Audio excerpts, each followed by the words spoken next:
India is one of my favorite places on earth. I love its people. और जो Hamas है उससे ये जैसे ऐसा लग रहा है कि जो उन्होंने एक अटैक किया उसके बाद अब वो भुगतना पूरे फलस्तीन को पड़ा है, गाजा को पड़ा है। पूरे गाजा में ना इस वक्त मैयतें रखने के लिए जगह नहीं है। आइसक्रीम ट्रक्स मंगवाए गए हैं। पाकिस्तान के एक जलसे में मौलाना फजलुर रहमान ने जो हमास लीडर खालिद मशाल हैं बाकायदा उनको वीडियो लिंक पर लिया और अब ये खबर जो है हर तरफ चल रही है। वहाँ पर बमबारी भी हो रही है और बमबारी सिर्फ हमास के ठिकानों पर नहीं, अब तो ऐसा लग रहा है कि पूरा शहर ही मलिया मेट करने पर तुले बैठे हैं। I can really understand why the first thing that you guys did was to condemn the horrible action of October 7th in Israel. जय हिंद दोस्तों। तो आपने देखा किस तरह इजरायली अभिनेत्री भारत का शुक्रिया अदा कर रही है और किस तरीके से भारत के लिए जो वर्ड्स वो कह रही है वो सुन के कितना सुकून पहुंचता है कि भारत का कोई कितना रिस्पेक्ट करता है। लेकिन इसके उलट वही पाकिस्तानी लोगों का जो ये आ रहा हुआ है हमास और इजराइल के बीच में हो रही जंग के उनकी जो रिएक्शंस उनके जो इंक्लिनेशन आ रहा है वो हालांकि उसे कुछ एक्सपेक्ट तो करते नहीं, लेकिन वही उनका इंक्लिनेशन हमेशा जिस तरीके से आतंकवाद के एकदम फेवर में ही दिखता है। मतलब आतंकवाद और पाकिस्तान हम उसे अलग करके नहीं देख सकते और यही इस बार फिर से उन्होंने किया है। किसी रैली में उनके किसी नेता ने वो जो हमास का कोई लीडर है उससे बात करते हुए सबको दिखा दिया कि वो कितने तरफदारी करते हैं आतंकवाद की।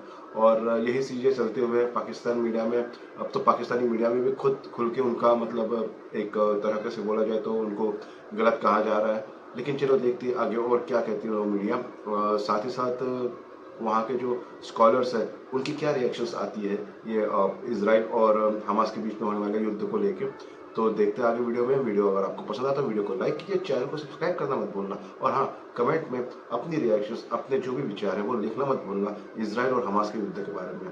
चलिए इनकी सूरत हाल इंतहाई तशवीशनाक हो चुकी है जहाँ पर इसराइल ने तकरीबन गजा खाली करने के लिए फ़लस्तीनियों को एक अल्टीमेटम भी दे रखा है। वहाँ पर बमबारी भी हो रही है और बमबारी सिर्फ हमास के ठिकानों पर नहीं, अब तो ऐसा लग रहा है कि पूरा शहर ही मलिया मेट करने पर तुले बैठे हैं। अस्पतालों तक को बख्शा नहीं जा रहा है, शहरी आबादियों को बख्शा नहीं जा रहा है और बॉम्बिंग हो रही है।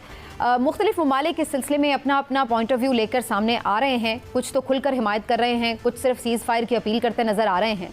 तो क्या इस सारी सूरत हाल में हमें नज़र आ रहा है कि ये जंग जो है वो मज़ीद मुल्कों को भी अपनी लपेट में ले सकती है और इसका एंड पॉइंट क्या लॉजिकली इस वक्त दिख रहा है, इस पर भी बात करना बड़ा जरूरी। स्टार्ट किए रहते सर, ये मौलाना फजलुर रहमान के जलसे में क्या हमास लीडर को बुलाकर उनसे खिताब करवाना आप समझते हैं कि पाकिस्तान के लिए ठीक है, बहुत अच्छी बात है? ये सख्त ज्यादती की है, सख्त ज्यादती की गई वो इस तरीके से कि मौलाना फजलुर रहमान को साहब को ये नहीं पता कि आईएमएफ जो है वो अभी उसकी आखिरी किस्त भी रहती है और हमेशा आप आईएमएफ को आपको जरूरत होती है आईएमएफ की।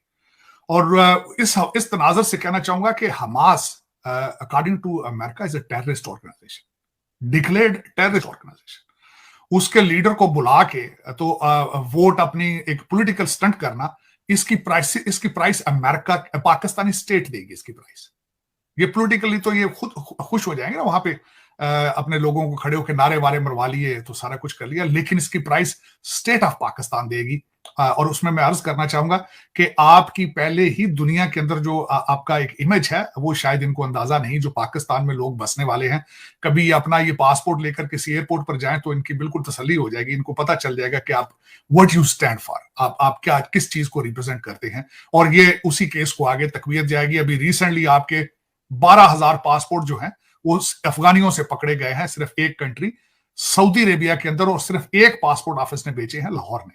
तो आपकी बिल्कुल तसल्ली हो जाएगी इस तरह के खिताब जो अब करवाएंगे आप हमास से, तो इससे मजीद पाकिस्तान की रिप्यूट को और जो पाकिस्तान का हमेशा, यहां पे मैं एक और करना चाहूंगा, आपके पड़ोस में आपका पड़ोसी मुल्क जो है वो हमेशा आपके अंदर आप पे इल्जाम लगाता है कि आप दहशतगर्दी को सपोर्ट करते हैं, आपकी स्टेट बल्कि दहशतगर्दी में इन्वॉल्व है। तो कल ये हमास के अगर खिताब कराएंगे, how will you move forward with the world? अपने पड़ोसियों से आगे किस तरह जाएंगे जो अब आपके घर के अंदर घुस के भी आपके लोगों को कईयों को मार रहे हैं? क्या करेंगे उनके उस हवाले से?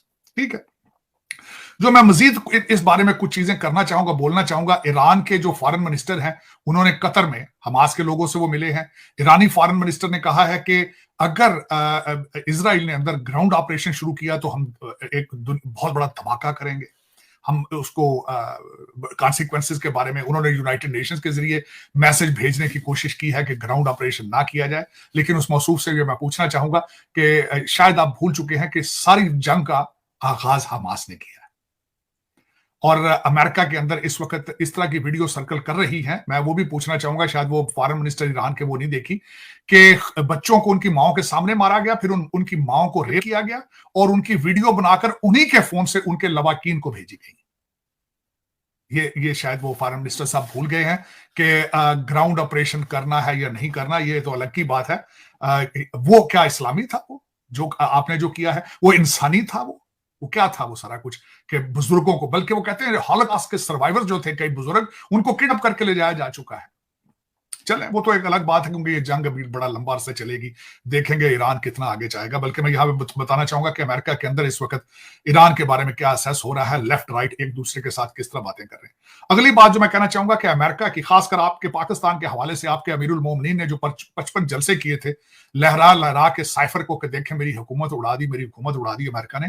अमेरिका कितना बेबस है, अमेरिका कितना कमजोर है, आज मैं ये बताना चाहूंगा। पहले सपोर्टिंग आर्गुमेंट ही है, न्यूयॉर्क के मेयर इस वक्त अब से 2 हफ्ते पहले मैक्सिको जाके वहां मिन्नतें करते रहे हैं कि हमारे मुल्क में ना आए।